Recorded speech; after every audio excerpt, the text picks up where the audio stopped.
I went to a Black Lives Matter protest this last weekend. Let me tell you what I thought. You're watching At the Pastor's Desk.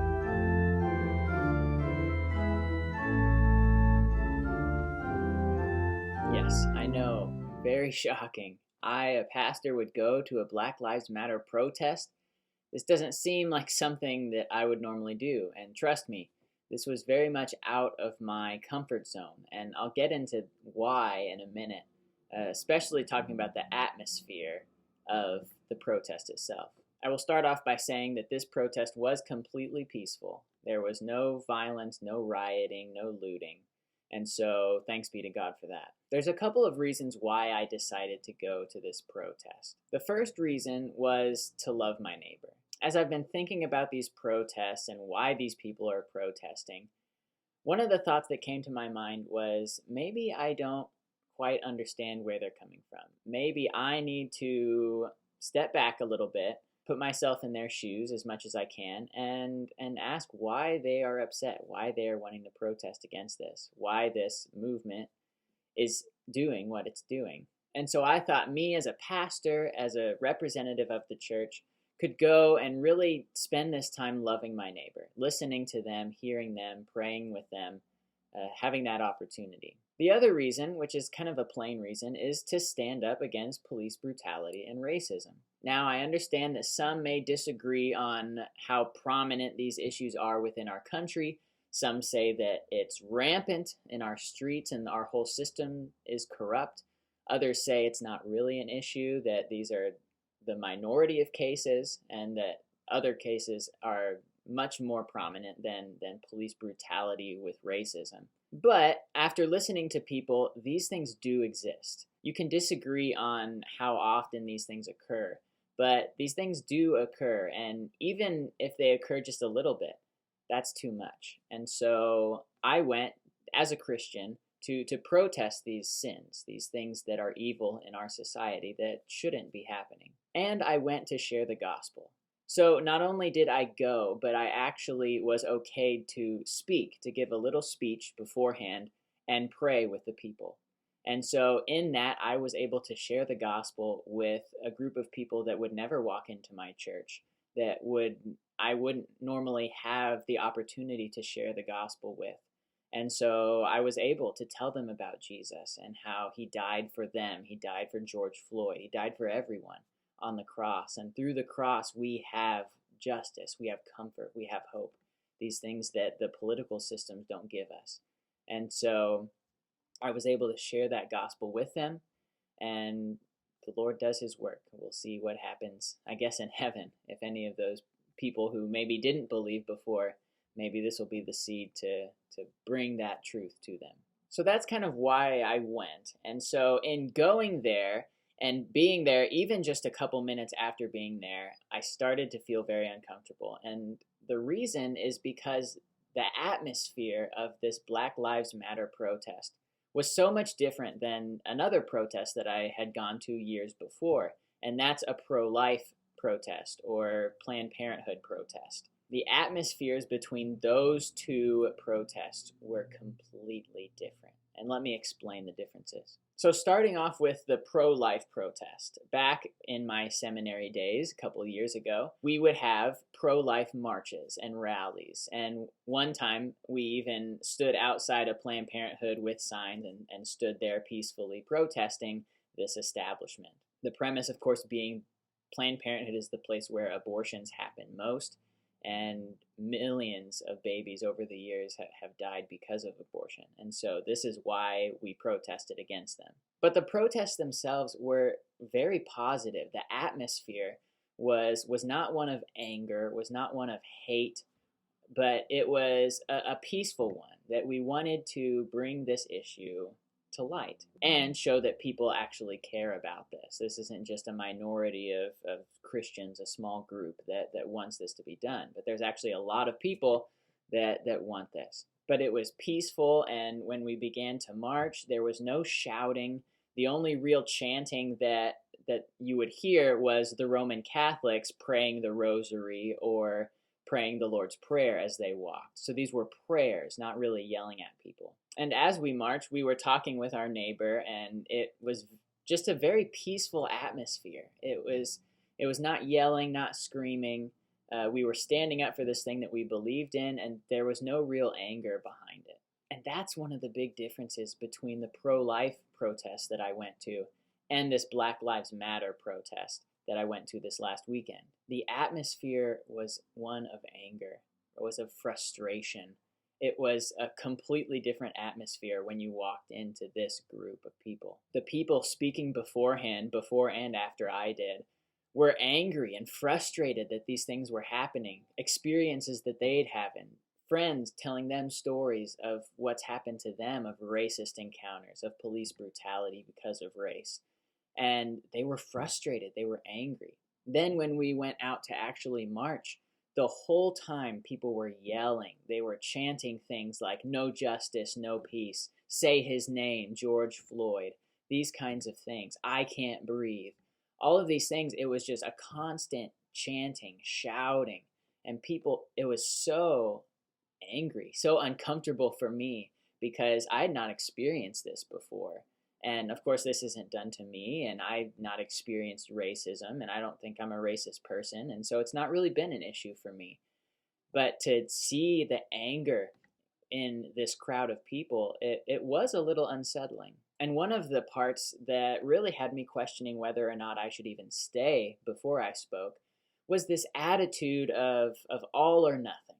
In fact, there was a person who came up and said that if you are not against defunding the police, this is what Black people want, that if you're against defunding the police, if you don't agree with that, then you need to leave. I will say right now that I don't want to defund the police. I think that that's a horrible thing to do. But I decided to stay because, one, I wanted to share the gospel with people, and two, I wanted to love my neighbor, and three, I didn't believe that this one woman, even though she was one of the leaders, not an organizer, but one of the leaders, head speakers, I didn't think that she had the right to say who could or couldn't stand up against racism or police brutality just because you disagree on how that should be done.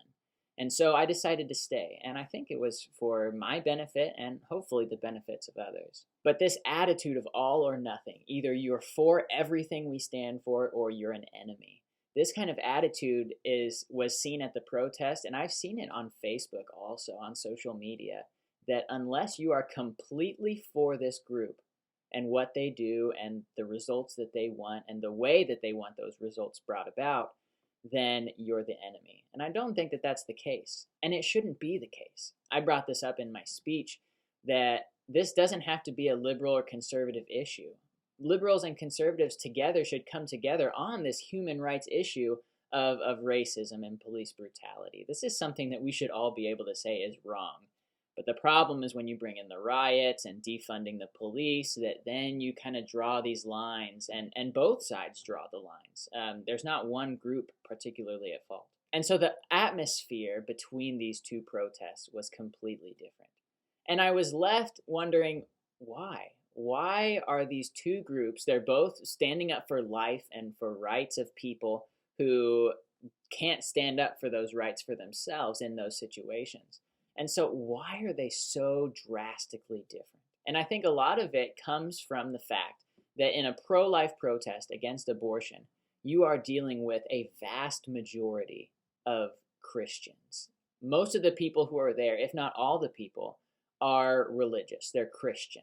They believe in God. I don't think that's necessarily the case with Black Lives Matter. I think a lot of the people who were there don't believe in God, and in fact make this protest, this political system, their God. And so for them, this protest is their last hope. This is the last straw. They have to do this in order to bring change.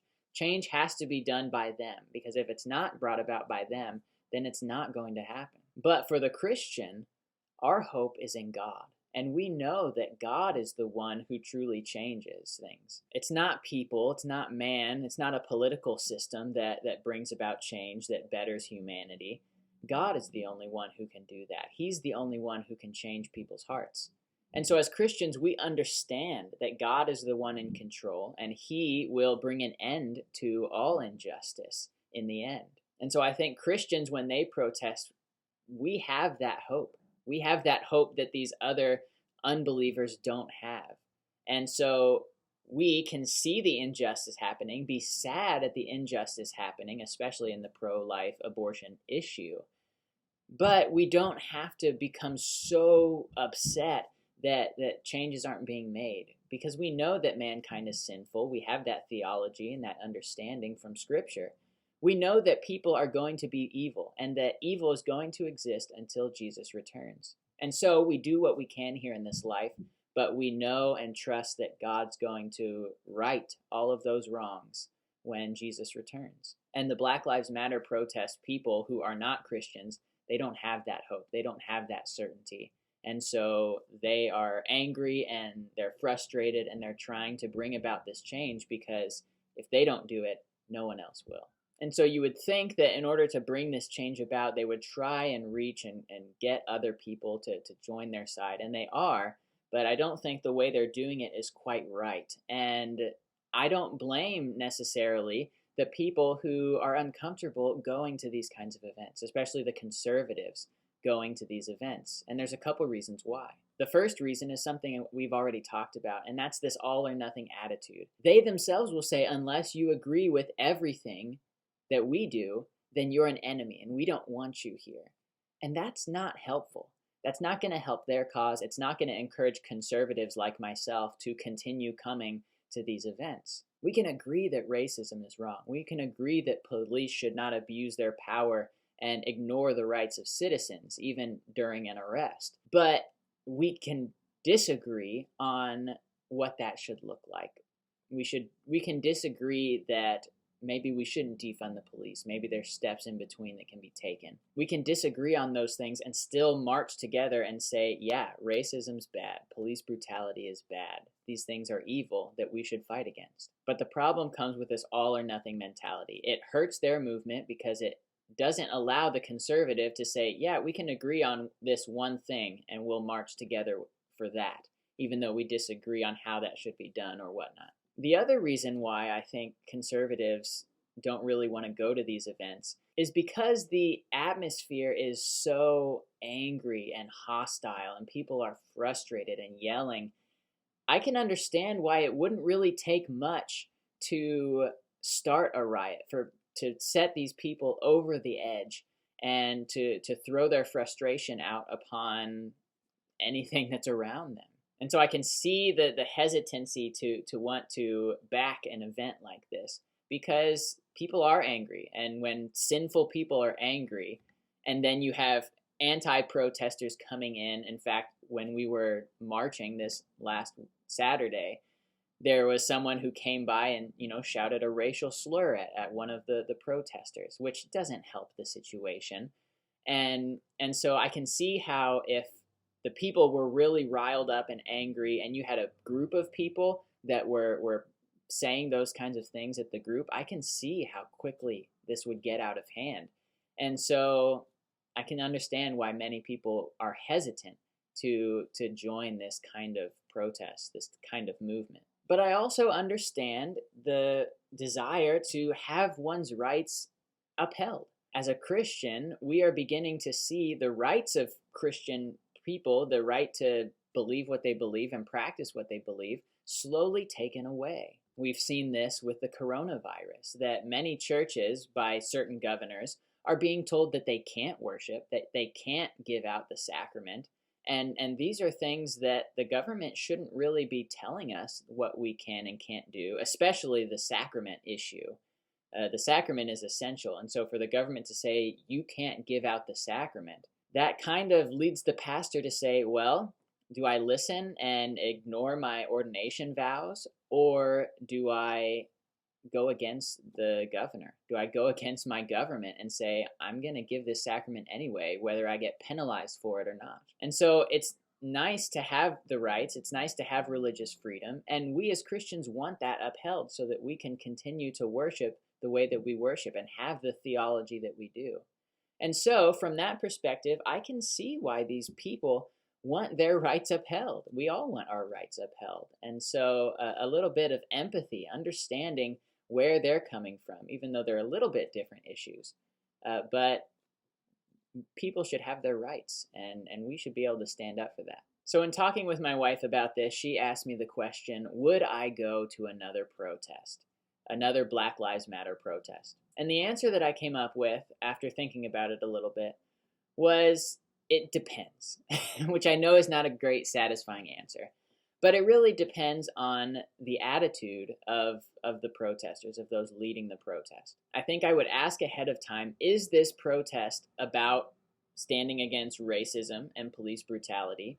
Or is this protest more about wanting to go against the police and saying we want to defund the police, and if you don't want to defund the police, then you shouldn't be a part of it? I would ask that, and if it is about defunding the police, then I think I would have to step back and say, no, I can't support that because I don't believe in that. But if it was purely about standing against racism and police brutality, if it was going to be a peaceful event, then I think I might go again. Then I think I might partake in that, continue to take that opportunity to love my neighbor and share the gospel. So I know this is a bit longer video than we normally do, but I've got some closing thoughts here that I want to share about this. The first is that when you are engaging with people on this issue of racism and police brutality, don't just jump over to your party's platform, to their defense position, where the conservatives say, oh, this is horrible, or the liberals say, oh, this is horrible, you guys are horrible for not supporting us.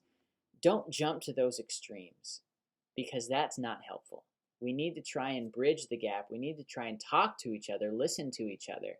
And when we jump to our party's positions, it really does not help the situation at all. In fact, it only makes it worse. The second is part of that bridging the gap, trying to understand where the other person is coming from. Try and understand where the Black Lives Matter people are coming from. Maybe the racism that they've experienced in their life, or the hate that they've seen. Try and understand where they're coming from and be empathetic towards them. And also try and understand where the conservative is coming from. They want to protect all life. They don't want these incidences that don't happen super frequently to incite riots where multiple people are killed and property is destroyed, livelihoods are thrown in the garbage. Understand where they're coming from. And so both sides need to understand where each other are coming from and listen. Don't just shout out at each other. That doesn't help. But try and listen to the other side. And ultimately love your neighbor. And this is true for both sides. Both sides need to look at their neighbor and love and care for them. The Black Lives Matter people need to love the conservatives. They need to understand where they're coming from and not just jump to hate, but love them. And same for the conservatives. The conservatives need to show love towards the Black Lives Matter movement. Yes, you don't have to agree with everything they do. You don't have to defend the riots or anything like that. But simply try and love your neighbor. This is what Jesus tells us to do, to love our neighbor. And I think that this act of love and kindness, especially when people aren't expecting it, can go a long way. I can guarantee you that most people at that protest this last Saturday did not expect to see a clergyman with his collar walk in there, let alone speak and pray and march with them. A lot of people came up to me throughout the march, throughout the protest, and thanked me for being there, and it really liked what I had to say. And so I think a lot can be gained from conservatives showing that unexpected love towards the Black Lives Matter supporters, and also the other way. The Black Lives Matter supporters showing that love and care, unexpected love and care towards the conservatives. Now we know that this issue is not going to be fixed in our lifetime. It's not going to be fixed at all on this side of heaven. Only Jesus is going to fix racism and police brutality. He is the only one who can end all evil. And so we as Christians pray, come Lord Jesus, but in the meantime we love our neighbor as best as we can while sharing that saving gospel with them. So thank you for watching this video. I know it's a longer video, but there is a lot to say on this issue, and I had a lot of reflection and things to think about in going to this protest. A couple notes I want to make before we wrap up this video. I will be filming less videos from now on. I've been doing them pretty much every weekday for the past bunch of weeks. I don't even remember how many. But now that we are opening up, now that I'm having to do more work with setting up for church and doing bulletins and these kinds of things, I don't quite have the time to make these videos every day of the week. And so we're going to switch to about 2 videos a week. I'll be publishing videos on Tuesdays and Thursdays. This week I'll do Monday, Tuesday, and Thursday, since I didn't give you the advance notice ahead of time. But this way you still get some videos throughout the week, but this will allow me more time to do the bulletins, get church set up, these kinds of things. If you have any questions about this video or any of the other videos, if you have requests of videos that you want me to make, please leave those in the comment section and let me know so that I'm able to provide that for you, because these videos are for you. If you have any thoughts on this video, the Black Lives Matter, pro-life issues, the issues of rioting, looting, all of these things, if you have thoughts or questions on that, want to know my thoughts, more of my thoughts, please leave those in the comment section and I'd love to address those for you. We'll be back tomorrow with another video. This next video will be a bit of a reflection from this past Sunday about the Athanasian Creed, a bit of a deeper look into that. So we'll check that out tomorrow. Be sure to like this video, leave a comment, and share this video with anyone you think it might benefit. This is a hot button issue, and so hearing a conservative pastor's perspective might be beneficial. I don't know. We'll see what God does. But if you want to and you think it would be beneficial, share this with your friends. Again, thank you for watching. Pray for our country. Everyone needs our prayers, and prayer is something that is powerful. Prayer to God, to the one who actually can change things, is important. So continue to pray for our country. Stay safe out there. God bless.